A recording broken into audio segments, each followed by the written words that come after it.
ஒரு குற்றவாளி வந்து வெளியில வந்து இவ்வளவு பெரிய பிரச்சனைக்குரிய ஒரு ஆளு, ஒரு அப்பாவி இளைஞனுடைய மரணத்திற்கு, ஒரு மிக கொடூரமான கொலைக்கு, படுகொலைக்கு காரணமான ஒரு பெண்மணி சுதந்திரமா சுற்றித் திரியிறாங்களே!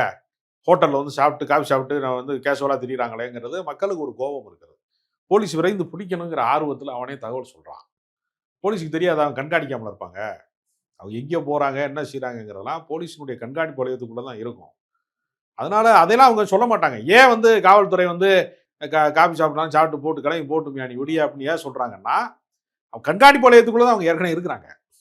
இங்க பிடிக்கணும், இங்க அவங்க எங்கேயும் தப்ப முடியாது.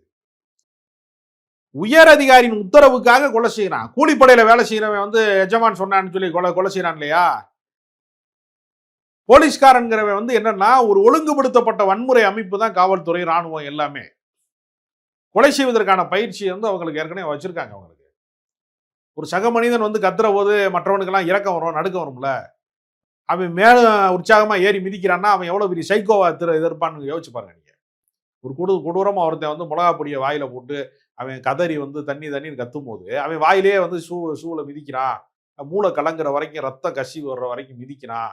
அவன ஏறி ஏறி மிதிக்கிறாங்க ஒரு 5 பேர்னா, அவனோட உளவியல் எப்படி இருக்குன்னு நீங்க யோசிச்சு பாருங்க. போலீஸ்ல வந்து என்ன விதமான உளவியல் கட்டமைப்பை உருவாக்கி வச்சிருக்கிறாங்க. மனித உரிமை மீறல் என்பது அவனுக்கு டியூட்டியா இருக்கு.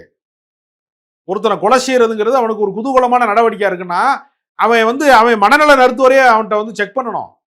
அவன் ஏன் இவ்வளவு பெரிய சைக்கோவா இருக்கான்னு ஒரு கேள்வி இருக்குல்ல. ஏன்னா இவன் திருடினதை இவன் பார்க்கவும் இல்லை.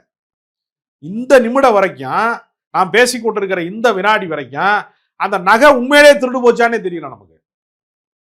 அந்த நகை வந்து இவர் தான் எடுத்தாருங்கிறதுக்கான ஏதாவது ஒரு ஆதாரம் வெளிப்பட்டிருக்கா? எதுவுமே இல்லை. முன்னுக்கு பின் முரணான தகவல். நீங்க வாக்குமூலம்லாம் பார்த்தீங்கன்னா, நீதாவுடைய வாக்குமூலம்லாம் நீங்க பார்த்தீங்கன்னா, நான் கார் சாவியை கொடுத்தேன். அவனுக்கு கார் ஓட்ட தெரியாது. கூட யாரையோ வந்து அவர் வரவழைத்து கொண்டாரு. அப்புறம் வந்து அவர் கார் சாவியை கொண்டு வந்து 1/2 மணி நேரம் கழிச்சு கொண்டு வந்து கொடுத்தார்.